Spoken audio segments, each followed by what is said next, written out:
అయితే మాకు రెండు 200 కానించి మాకు అలాగా చంద్రబాబు గారు మాకు 2000 చేశారు. ఇంకా ఇలాగే ఇంకా ఆయన ఇచ్చిన ఆధారం మాకు జీవనాధారం సరిపోతుంది. అలాగే ఎలక్షన్ వచ్చేటప్పటికి 3000 ఇస్తానన్నారు. 3000 ఇద్దరిలో ఎవరు వచ్చినా మాకు ఇస్తానన్నారు. అయితే మాకు మా జగన్ గారు వచ్చాక 4 ట్రిప్పుల కింద 250, 200 పెంచారు. అదే చంద్రబాబు గారు అయితే మాకు 3000 కరెక్ట్గా ఇచ్చేస్తారు. అయితే మాకు మేము పేదోళ్ళం కాబట్టి మాకు పెళ్లి కానుక అన్నారు, అయ్యన్నారు. మేము ఇళ్ళ మీద అప్పు తెచ్చుకుని పెళ్లి కానుకలు ఇస్తారని ఆశతో మేము బిడ్డల మీద బిడ్డకు ఏదో ఒక వివాహాలు చేసాము. ఆ వివాహాలు చేసిన పాపానికి మాకు అప్పులు బాలైపోయి మేము ఈ స్థితిలో ఉన్నాము. పేదోళ్ళు మేము ధనికులమై ఉన్నాము. మమ్మల్ని లేవనెత్తి వాళ్ళు ఎవరు లేరు.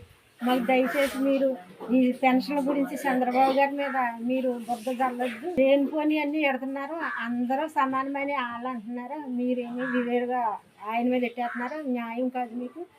అందరూ సమానమే. మీరు ఆయన సమానం, మీరు సమానం. అయితే లేని ఆయన మీద ఎట్టొద్దు. సమానంగా మేము అందరినీ చూసుకుంటాం. కానీ ఏంటంటే ఇలాంటి మాటలు వినేటప్పటికి మీ మీద మాకు కోపం వచ్చేస్తుంది. మా అలాంటి స్థితి రాకోకుండా మా దరిద్రత పోగొడతానన్నారు, పోగొట్టలేదు. మా బ్రతుకులు ఇంక ఇలాగే ఉంటున్నాయి. దయచేసి మాకు చంద్రబాబు గారు రావాలి. పెన్షన్ల గురించి అనేక రకాలుగా ఇబ్బంది పెడుతున్నారని వైసీపీ నాయకులు మరి గత ప్రభుత్వం మీద లేనిపోని బురద జల్లుతూ ఉన్నారు. కానీ గత ప్రభుత్వం నుంచి మరి పెన్షన్ నేను దగ్గర లేదంటే 17 సంవత్సరాల నుంచి పెన్షన్ తీసుకుంటున్నాను. ముందు ముఖ్యంగా రామారావు గారు ఎట్టింది 30,000 రూపాయలు పెన్షన్ ఇచ్చేవారు. 30 రూపాయల పెన్షన్ మరలా 70,000 రూపాయలు పెన్షన్ చేశారు. 70 రూపాయల పెన్షన్ చంద్రబాబు గారు ఇచ్చారు 200 చేశారు. 200 చేసిన పెన్షన్ ఆ మహానుభావుడు 1000 రూపాయలు పెన్షన్ చేశారు. మాలాంటి భర్త లేని వాళ్ళు తినటానికే మరి ఆదరణ కలిగించారు. ఆ 1000 రూపాయల పెన్షన్ మరలా 2,000 రూపాయలు ఆ మహానుభావుడే చేశాడు. చేసిన తర్వాత మరలా ప్రభుత్వం వస్తూ ఉంది. ప్రభుత్వం మారుతున్నప్పుడు 3,000 రూపాయలు పెన్షన్ ఇస్తానని ఆయన అన్నారు. ఇప్పుడు వచ్చిన పాలనలో జగన్ గారు అన్నారు 3,000 రూపాయలు పెన్షన్ ఇస్తానన్న ఆయన 2,200 రూపాయలు 200 రూపాయలు అలాగే 4 సంవత్సరాలకే 3,000కి అడుగు చేశాడు. 4.5 సంవత్సరాలకు కూడా 3,000 రూపాయలు ఇస్తే మేము కొంత తినడానికి ఇబ్బంది లేకుండా ఉండేది. కానీ ఆయన చేసింది ఏంటంటే మాట ఒకటి ఇచ్చాడు, మడం ఒకటి తిప్పాడు. నేను మడం తిప్పను మాట అని చెప్పిన వ్యక్తి అనేక రకాలుగా మనుషులు ఇబ్బందికి గురి చేశాడు.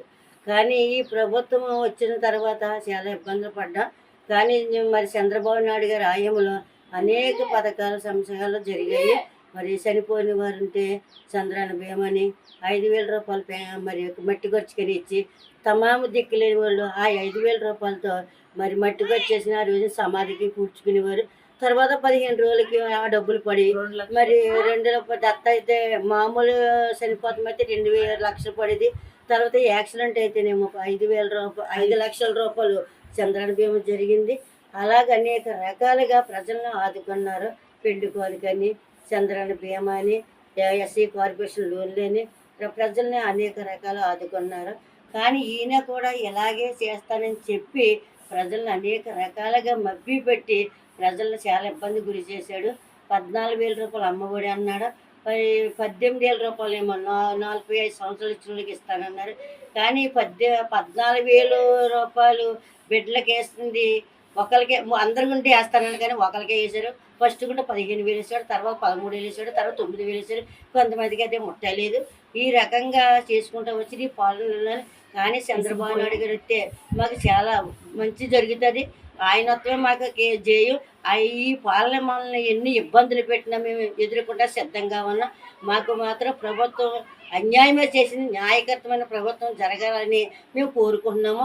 ఈ ప్రభుత్వంలో అసలు మాకు ఏది కూడా న్యాయం జరగలేదు. ఎక్కడ చూసినా కొరతలే, ఎక్కడ చూసినా అన్యాయమే, ఎక్కడ చూసినా మరి పరిస్థితులు బాగాలేదు.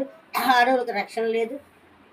ఎక్కడికి వెళ్ళినా భయంకరమైన పరిస్థితులు ఎదుర్కొన్నాం. వేడి బేచలు, మత్తు పదార్థాలు, గంజాయిలు, రకరకాలుగా మనుషులు ఇబ్బంది పడుతూ ఉన్నారు.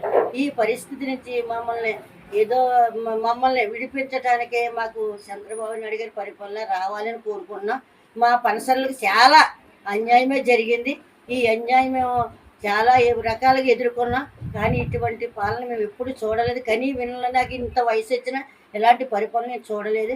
ఈ పరిపాలన ఒక జగన్ పరిపాలన తరిమి కొట్టాలి, చంద్రబాబు పరిపాలన రావాలని కోరుకుంటున్నాం. అదే నిన్ను గురించి 8 మంది చచ్చినారు ఆ పింఛనీ కోసము.